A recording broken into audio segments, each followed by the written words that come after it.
সেদিন হালকা হালকা বৃষ্টি হচ্ছিল।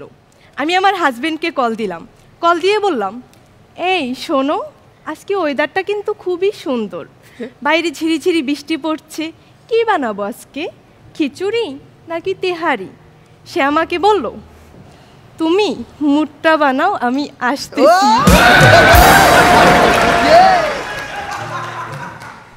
তো এতক্ষণ তো অনেকগুলো আমার কাহিনী বললাম, তো এখন আমাদের আমিন ভাইয়ের একটা কষ্টের কাহিনী বলি। বলো বলো বলো।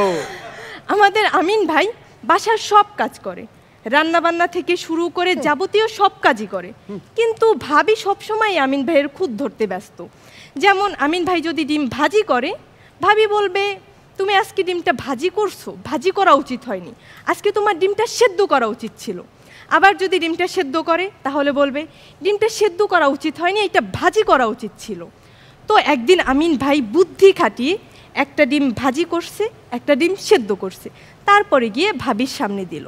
এখন ভাবি অনেকক্ষণ যাবত দেখে, আজকেও তো সেম ভুলটাই করছো, যেই ডিমটা ভাজি করার কথা ছিল ওইটা করছো সেদ্ধ, যেইটা সেদ্ধ করার কথা ছিল ওইটা করছো ভাজি।